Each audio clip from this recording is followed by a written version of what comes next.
Iran ও লেবাননে নিহতের সংখ্যা 787 ছাড়িয়েছে। হামলা জোরদারের নির্দেশ ট্রাম্পের। হরমুজ প্রণালী আনুষ্ঠানিক বন্ধ ঘোষণা।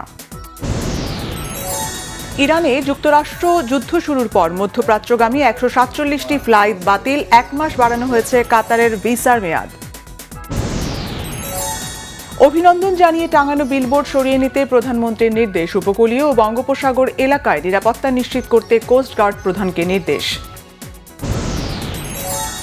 স্থানীয় সরকার, পল্লী উন্নয়ন ও সমবায় মন্ত্রী মির্জা ফখরুল ইসলাম আলমগীরের সঙ্গে ভারতীয় হাইকমিশনারের বৈঠক, দ্বিপক্ষীয় বিভিন্ন বিষয়ে আলোচনা। প্রধানমন্ত্রীর পররাষ্ট্র উপদেষ্টা হুমায়ুন কবিরের সঙ্গে সৌজন্য সাক্ষাৎ করেছেন ঢাকায় নিযুক্ত আলজেরিয়ান রাষ্ট্রদূত আবদেল ওয়াহাব সাইদানি। গণভোট অধ্যাদেশ ও জুলাই সনদ বাস্তবায়ন আদেশ কেন অবৈধ ঘোষণা করা হবে না রুল হাইকোর্টের।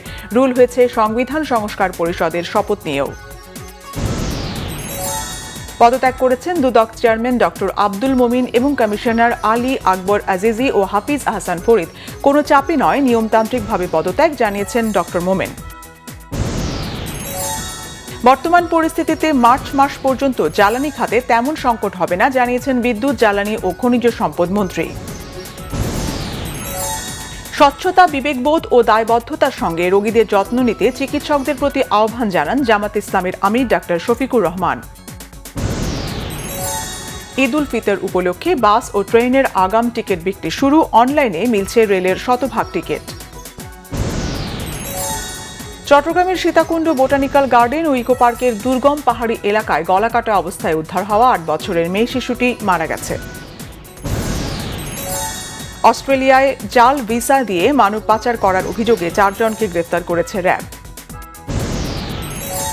ইরানে যুক্তরাষ্ট্র ও ইসরায়েলের হামলার প্রতিবাদে রাজধানীতে বিক্ষোভ মিছিল, সমাবেশ ও মানববন্ধন করেছে বাংলাদেশ ইমামিয়া উলামা সোসাইটি।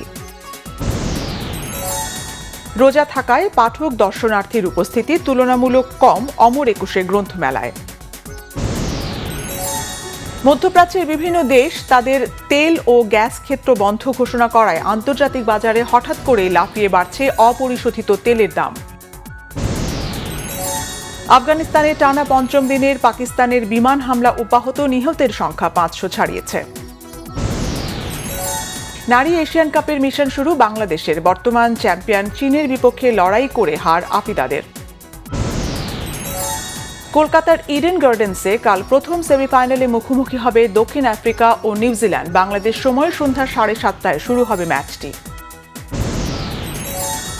নিউ ক্যাম্পে অসম্ভবকে সম্ভব করতে আত্মবিশ্বাসী বার্সা কোচ। অ্যাটলেটিকোর বিপক্ষে 4 গোলের ব্যবধান ঘুচিয়ে জয়ের চ্যালেঞ্জ। নিউ ইয়র্কের রাস্তায় শ্রমিকের পোশাক পরে জায়েদ খানের কয়েকটি ছবি সামাজিক মাধ্যমে ভাইরাল হওয়ায় নানা জল্পনা কল্পনা।